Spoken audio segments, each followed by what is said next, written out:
आ गए आप लोग। मैं कब से आप लोगों का इंतजार कर रही थी। तुमने मुझे 9 बजे कॉल किया था ना, उस वक्त मैं खाना खा रही थी।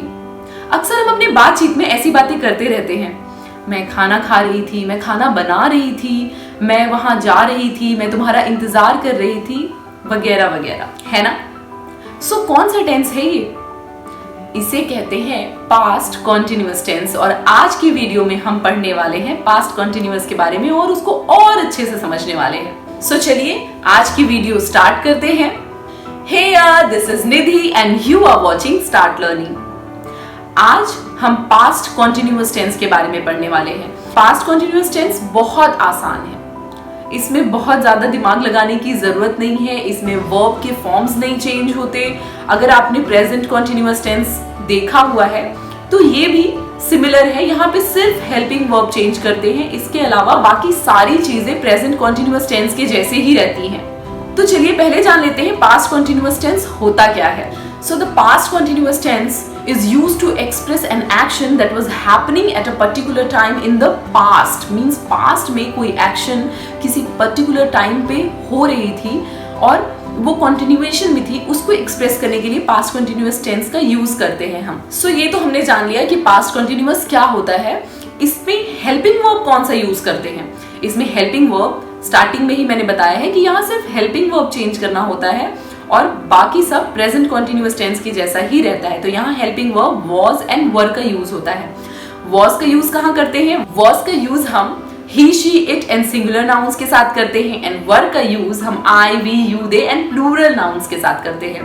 पास्ट कॉन्टिन्यूअस टेंस में वर्ब की फॉर्म कौन सी होगी? बताया है मैंने कि यहाँ पे वर्ब अपने फर्स्ट फॉर्म में ही रहेगा, बस उसमें आईएनजी जोड़ देंगे, क्योंकि मेरा मकसद आप लोगों को इंग्लिश अच्छे से समझाना है, इंग्लिश से डराना नहीं है। इसीलिए मैं यहाँ पे वर्ब की फोर्थ फॉर्म, फिफ्थ फॉर्म के बारे में बात नहीं कर रही हूँ। जस्ट वर्ब की फर्स्ट फॉर्म एंड उसमें आईएनजी जोड़ देना, ये आपके लिए ज्यादा इजी है। अब बात कर लेते हैं हिंदी से जब इसका ट्रांसलेशन करते हैं पास्ट कॉन्टिन्यूअस टेंस में, तो हिंदी के सेंटेंसेस के एंड में अगर रहा था, रही थी, रहे थे, इस टाइप के वर्ड्स आते हैं, तो उसका ट्रांसलेशन हम पास्ट कॉन्टिन्यूअस टेंस में करते हैं। जैसा कि प्रेजेंट कॉन्टिन्यूअस टेंस में पढ़ा था ना आपने, उसमें रहा है, रही है, रहे हैं, था, यहाँ पे बस है की जगह था हो जाता है। इसी से तो पता चलता है कि हम पास्ट कॉन्टिन्यूअस के बारे में बात कर रहे हैं। और वहां पे इज आर एम का यूज हो रहा था, यहाँ पे वॉज वर का यूज होगा, बस इतना ही डिफरेंस है। सो हमने क्या जाना कि हम पास्ट में कोई काम कंटिन्यूएशन में था उसकी बात करते हैं, यहाँ पे वॉज वर हेल्पिंग वर्ब का यूज होता है एंड वर्ब अपने फर्स्ट फॉर्म में रहता है और उसके साथ आईएनजी जुड़ जाता है। That's it। इसके बाद अब इसमें बहुत ज्यादा कुछ याद रखने वाली बात नहीं है। चलिए अब बात कर लेते हैं अफर्मेटिव सेंटेंसेस की। जैसा कि हम हमेशा करते हैं, affirmative, negative and interrogative sentences के बारे में बात करते हैं, उनके स्ट्रक्चर्स के बारे में बात करते हैं। तो पहली बारी आती है अफर्मेटिव सेंटेंसेस की। पॉजिटिव सेंटेंसेस होते हैं, इसमें नो, नॉट, नेवर नहीं होता है।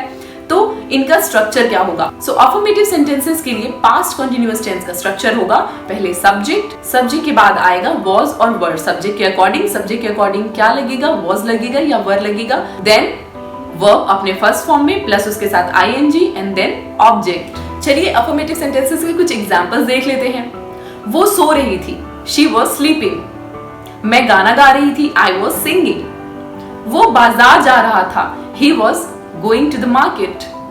आज सुबह 9 बजे वो लोग फुटबॉल खेल रहे थे, they were playing football at 9 AM this morning. So ये थे कुछ अफर्मेटिव सेंटेंसेस के एग्जांपल्स। अब बात करते हैं नेगेटिव सेंटेंसेस की। नेगेटिव सेंटेंसेस में स्ट्रक्चर एज इट इज रहेगा, बस हेल्पिंग वर्ब और मेन वर्ब के बीच नॉट आ जाएगा। सो उसका स्ट्रक्चर होगा subject plus was were plus not plus verb की first form plus ING plus object. चलिए इसके कुछ एग्जांपल्स देख लेते हैं और उसके लिए मैं वही सेंटेंसेस यूज करती हूँ जो मैंने अफर्मेटिव सेंटेंस में यूज किया था। सो चलिए उन्हीं सेंटेंसेस को लेते हैं। वो बाजार जा रहा था, he was going to the market. तो उसको अगर कहना हो वो बाजार नहीं जा रहा था तो he was not going to the market. देखा यहाँ पे बस वॉज और गोइंग के बीच में नॉट आ गया। वो नहीं सो रही थी, शी वॉज नॉट स्लीपिंग। वो फुटबॉल नहीं खेल रहे थे, they were not playing football. बारिश नहीं हो रही थी, it was not raining.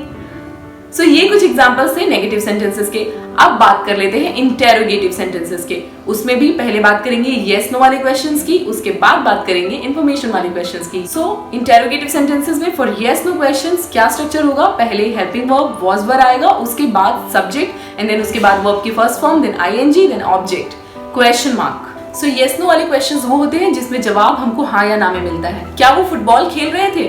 Were they playing football? क्या वो बाजार जा रहा था? Was he going to the market? क्या वो सो रही थी? Was she sleeping? क्या तुम गाना गा रही थी? Were you singing? सो ये कुछ एग्जाम्पल्स थे यस नो वाले क्वेश्चंस के लिए। चलिए इंफॉर्मेशन वाले क्वेश्चन का स्ट्रक्चर देख लेते हैं। इंफॉर्मेशन वाले क्वेश्चन में सारा स्ट्रक्चर एज इट इज रहेगा, बस WH फैमिली पहले आ जाएगी। WH फैमिली क्या होती है वो हर वीडियो में मैं आपको बताती हूँ, फिर बता देती हूँ। व्हाट, वेयर, व्हाई, व्हेन, हुम, हाउ, ये सारे जो भी वर्ड्स होते हैं वो WH फैमिली में आते हैं। सो WH फैमिली के जो भी वर्ड्स हैं वो पहले आ जाएंगे और उसके बाद स्ट्रक्चर एज इट इज रहेगा। इन्फॉर्मेशन वाले क्वेश्चंस वो होते हैं जिसमें जवाब हाँ या ना में नहीं मिलता है। हाँ या ना बोलने से यहाँ पे काम नहीं चलने वाला है, यहाँ हमको इन्फॉर्मेशन चाहिए।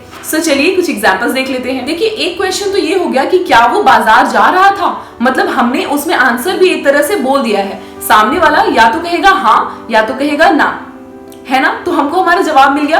अगर हाँ बोलता है तो मतलब वो बाजार जा रहा था, अगर ना बोलता है तो इसका मतलब वो बाजार नहीं जा रहा था। लेकिन यहाँ पे हम क्वेश्चन पूछेंगे कि वो कहाँ जा रहा था, वेयर वॉज ही गोइंग। इसके जवाब में भले हमें कोई कह सकता है कि वो बाजार जा रहा था, he was going to the market, ठीक है। अगर इंफॉर्मेशन वाले क्वेश्चंस की बात आती है, मीन्स हमें इंफॉर्मेशन चाहिए कि वो कहाँ जा रहा था, तो हम पूछेंगे वेयर वॉज ही गोइंग, वो कब सो रही थी, व्हेन वॉज शी स्लीपिंग, वो क्या गा रही थी, व्हाट वॉज शी सिंगिंग, वो लोग क्या खेल रहे थे, व्हाट वर दे प्लेइंग। सो ये थे कुछ इंफॉर्मेशन वाले क्वेश्चंस के एग्जांपल्स। आई होप आप लोगों का कॉन्सेप्ट क्लियर हो गया होगा और आपको पास्ट कंटिन्यूअस टेंस की वीडियो अच्छे से समझ में आ गई होगी। अगर अभी भी कोई डाउट है आपके मन में तो उसे कमेंट सेक्शन में लिख दीजिएगा। आप लोग मुझे इंस्टाग्राम पे भी फॉलो कर सकते हैं, मेरा इंस्टा हैंडल है निधि सिंह 3004। सो कैसी लगी आज की वीडियो मुझे कमेंट सेक्शन में लिख के जरूर बताइएगा, क्योंकि आप लोगों को मैं आपके कमेंट से ही पहचानती हूँ। और अगर आपको ये वीडियो अच्छी लगी है तो इसे लाइक जरूर करिएगा। If you are new to the channel please subscribe my channel. मिलते हैं अपनी अगली वीडियो में। Till then keep learning, keep improving, bye bye.